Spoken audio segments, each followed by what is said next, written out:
David Tulis. I suggest that to get up to date on the chief of police inquiry and the pending announcement of the mayor as to whom that will be, you go to Nooganomics.com, our chief sponsor here on the David Tulis Show, and read the story, Burke's new police chief faces array of abuses, unfinished business. And that leaves out one major point in what we would call reform. The major claims of reform against policing, given the awful consequences of the Ferguson riots in Missouri. The major reform is, in a nutshell, de-escalation and the use of space, time, and cover by the officer to avoid killing the unhappy woman in the summer dress with the surgery scissors who's shot down, or to not take the life of the man with the psychotic episode holding a knife in the street and going down the street threatening people. He does not have to be slain. He can be wheedled into giving up his knife with just a little training and the use of a little time. People do not have to lose their lives seeing that they have not committed any act worthy of capital punishment. And so police should value the life of each member of the public, each citizen, each resident, each visitor in Chattanooga. And that is the claim of reform as propounded by some experts, such as Chuck Wexler of the Police Executive Research Forum in Washington, whose name you have perhaps heard before. And the mayor does not have a reform inclination, though it would play to his base, and that would be people in the Democrat Party.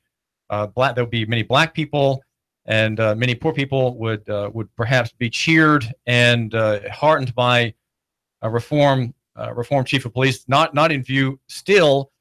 The candidates for that office, which are 3 in number, are no doubt going to be made open to improvements if there is enough public interest, enough clamor, perhaps, directed at the mayor in that direction.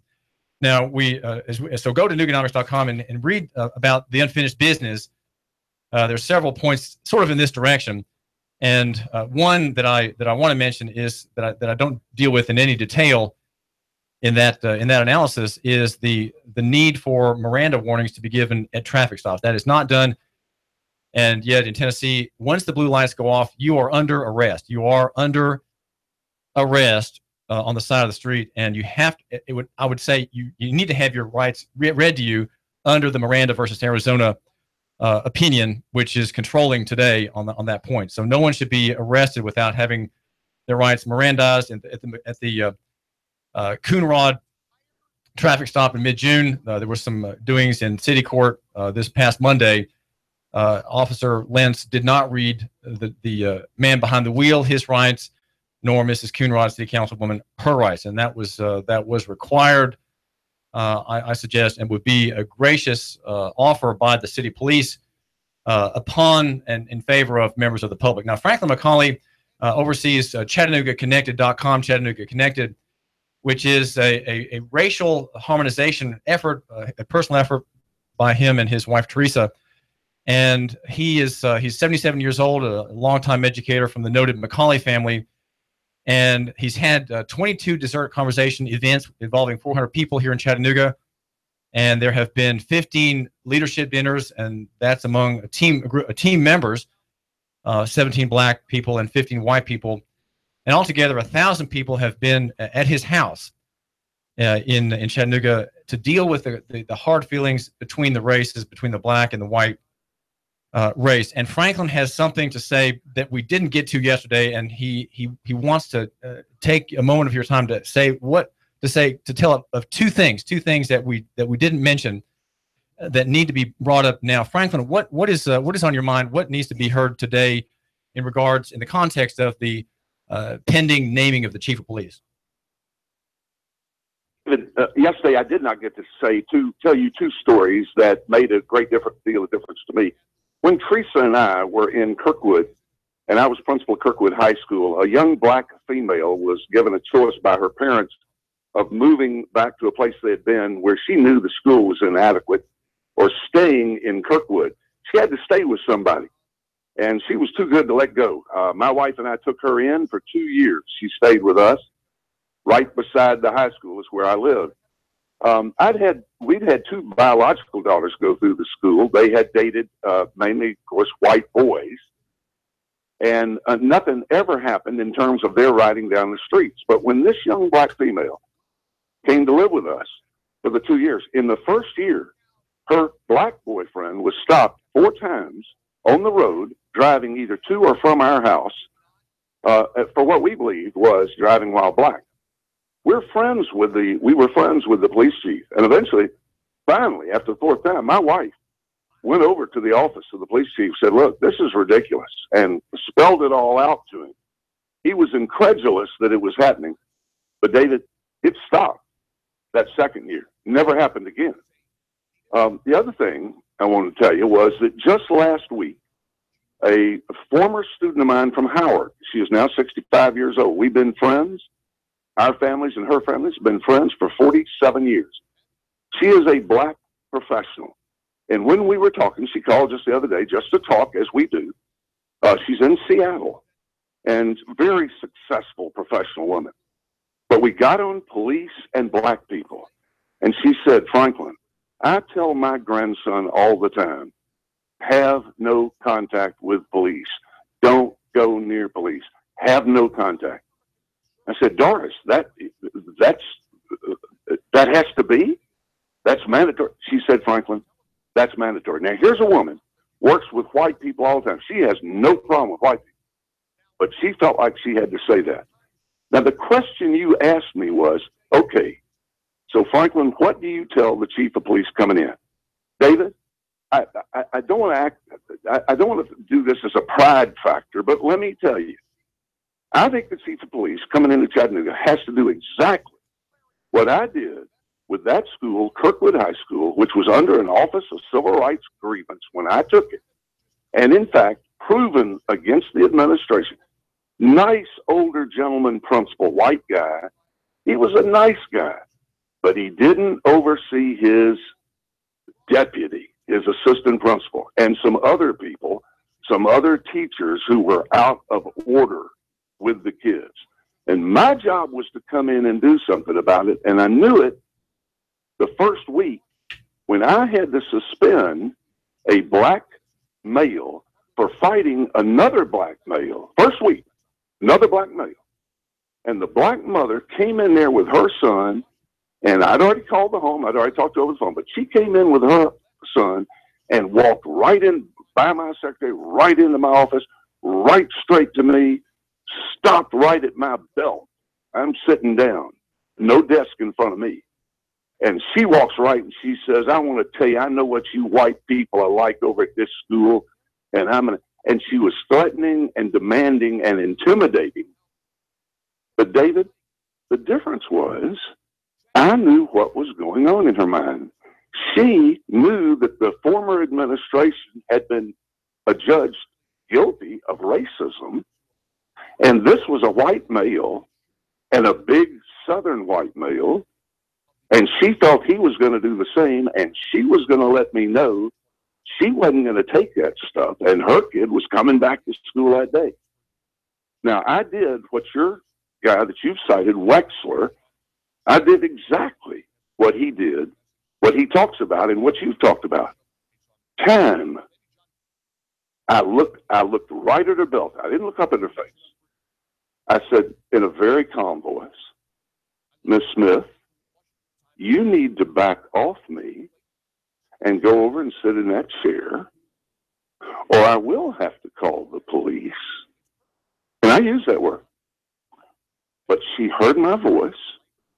She heard no fear in my voice. She heard a respect in my voice. "Miss Smith." I didn't yell at her. I didn't call her names. I didn't call for the police. I didn't call for help. And David, she backed right off, went over and sat down in that chair. And then I said this, "Miss Smith, you can spend the first hour of our meeting hearing about how I marched for civil rights in Chattanooga, Tennessee, or we can start right now talking about the case of your son beating up on another student yesterday. That'll take another hour. What would you like?" And she looked at me and she said, Ms. McCall, I'd like to talk about my son. Now, that's the use of time. But that's also, David, my understanding of a black mother. This black mother, she didn't want to hit me. She didn't want to hurt me. She wanted her kid back in that school. She did think she could intimidate me because she thought she knew what kind of white person I was. After that, what I did was I went to the black churches. I showed up at black churches. I would be recognized. The pastor would always call on me. Here's the new principal of Kirkwood High School. Come up here and speak, Mr. McCall. I would be ready to speak. I spoke every time. And I told them how Kirkwood High School was going to be for black and white students. And then I went to black homes. But David, I also went to white churches, not as many as black churches, white churches and white homes. I went to many white homes. When something was wrong with a kid, if the principal shows up at the home, everybody opens their eyes. They don't open their eyes big if you call them into school. They know they got to go. But when the principal comes home, that's what the chief of police has to do. The chief of police has to go out in the community. The chief of police is going to have to go to homes, visit in homes. The chief of police is going to have to go to black churches, whether black or white. The chief of police is going to have to visit in black churches. Going to have to show who he, in this case he, because we know that it's down to 3, has to show who he is, and the chief is going to have to take other officers with him. I had to bring my faculty along. I took some assistant principals to homes with me. I encouraged them to go. And I sat down with my teachers, and we sat with groups of people. I had 50 black kids and 150 white kids meet in the auditorium, and I said, ladies and gentlemen, today we're going to talk about what it is to be black and white. And there was a lot of rustling around in the auditorium. Nobody had ever done that with them. Nobody had ever said, we're going to talk about black-white. And we did. And I split up the black kids first, and they talked about what they liked about white people, what they didn't. I split up the white kids from the black kids. They talked about what they liked about black kids, what they did. Then I brought them together. It was heated at first. It was real heated at first. Well, what we're talking about here, though, frankly, is a little bit of a different dynamic. We have white and black people who reside in Chattanooga, and then we have over them, as it were, the police and the judges are over the people, right? That's the state is over the people.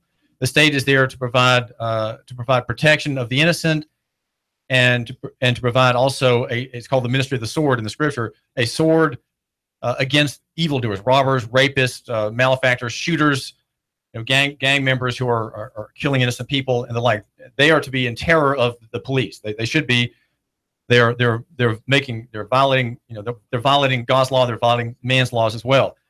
But the question is, does this man who oversees this 500 strong military organization, does he have and can he bring to the officers the restraint and the respect of the people that really the law requires? The law requires, for example, that no officer attach himself or seek to control the person and time and activities of a person, of a citizen, without there being probable cause. In other words, he can't stop someone on the street or harass or stop someone and say, you have to stop and answer my questions unless there's a probable cause. And that means he has to see something being done wrong. He has to have a warrant for that person's arrest and so on. But a lot of what's happening in relationships between officers and the citizens is that the officers act without probable cause, and often seemingly under racial bigotry, as Hanson Melvin's case illustrates, and often in concert with other officers. So there seems to be, as I suggest, a culture of lying and perjury among officers, looking out for each other, the blue honor code, and actions by using force without lawful authority. That's the danger. And so I'm not sure how much talking among black and white is going to help if the problem is in the department. David, it's the only thing that's going to help. You got to bring. That's what we're seeing in our meetings in our home. We're seeing people who don't know each other. We're seeing blacks who say, "Listen, I don't trust you, white people," and we're seeing whites who say, "Well, why don't you trust us?" But who don't know any blacks. That's exactly what what I'm telling you is, I met high school principals who were terrible. They were terrible with their students. They were terrible with parents. They were terrible. I met white principals who didn't know black kids. They didn't know them for nothing. And they couldn't handle black kids. They didn't know what to do. I met white principals. If that black woman, mother, had done that to a white principal, he'd have been fighting. He'd have been fighting. He'd have been asking the police to come in immediately. I'm saying I had the same kind of thing. But what I found was the only way to solve it, you got to solve it because you change minds. Really, that's what I'm trying to tell you. You and the change minds. Okay, you whose change minds? Perceptions. You change. When I walked into Howard School as Franklin McCauley, new teacher, I came with the right intentions, but I did not know black people. And it worked out over the days and months that I began to feel comfortable because I understand these were people who wanted the same things I wanted. They did have a different culture in some ways, no doubt about that. But that's what the chief of police has to decide. Hey, I can't just command all my you do have to command your police to be a certain way. You do have to command your police to accept these people as citizens. They have rights and I have rights and so on and so. I did that as a principal. I saw principals walk into their schools and think they were going to demand everybody do everything because that principal said so. And that principal didn't spend any time at all trying to bring anybody to an understanding of what it was to have respect for kids. That's what the chief had. Here's the word: respect. The law, in other words, Franklin McCauley, the law may require respect by the officer to the citizen, but you're saying that's not going to really work because that will always be ignored. What has to happen is that the individual officer, there are about 480 sworn members of the force in Chattanooga, they have to have a personal respect. In other words, it needs to be personal, not just official. That's exactly right. And listen, if you say to me, 455 officers, how do you get that? David, it takes a lot of time, a lot of effort, a lot of energy. That's what I did most of the time. I had meeting after meeting after meeting with my faculty. I had meeting after meeting with my students. I had meetings that other principals say, I don't know how you do that. And I say, you do it. You get there. But the kids knew I respected them. They knew I wasn't getting them in there to harangue them. I wasn't. I was getting them together to solve some problems, to change some attitudes.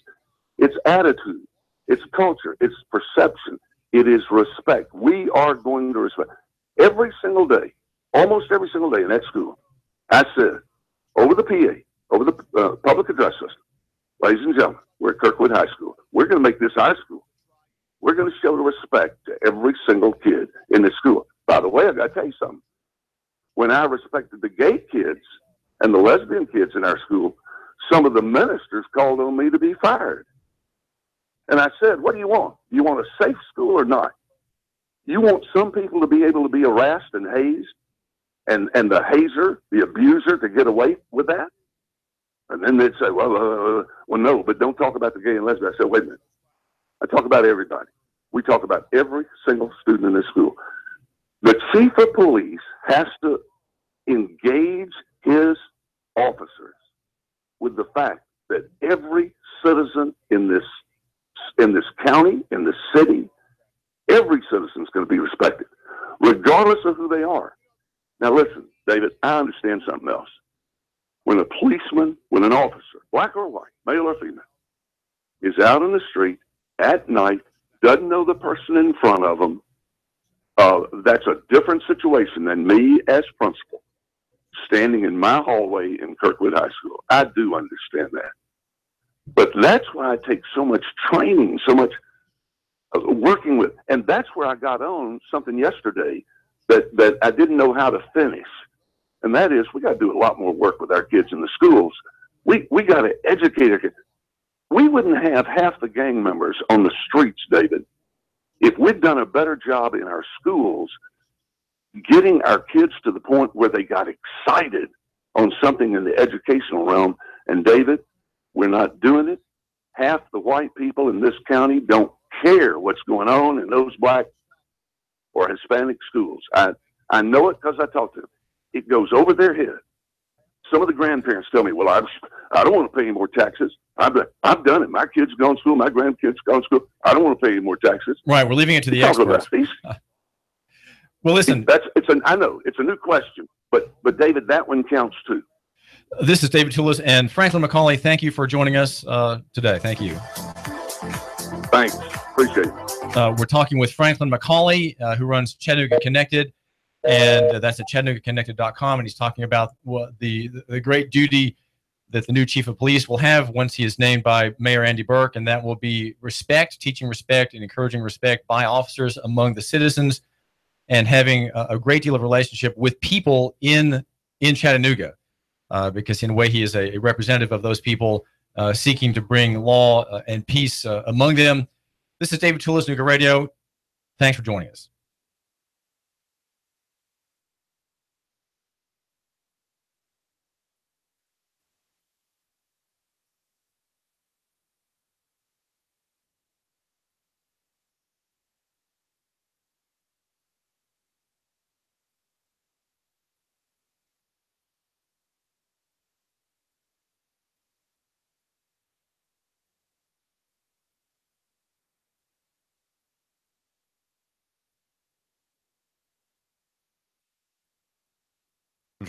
The black male exited the car pointing a gun at them, demanding their money. He left after being given just under $50. The couple says they knew the white male driver, identifying him as Jonathan Ivey, who's now been arrested. Bradley County detectives responded to a report of a child that had been burned and taken to the hospital, but they had to pull back after discovering the case was actually out of Polk County. Detectives there now investigating. Major job loss in the Chattanooga area. U.S. Express laying off nearly 100 employees. They say no drivers will be affected by the cuts. The reason is a shift in a business model. The corporate communications director says that it's a difficult decision. Russell Stroud, Nooga Radio News, now. In-depth traffic, news, and information. Mornings on Nooga Radio, AM 1240 and 92.7 FM. Expect partly sunny but dry weather out there through your afternoon. High settling into the upper 80s tonight. Fair, mild.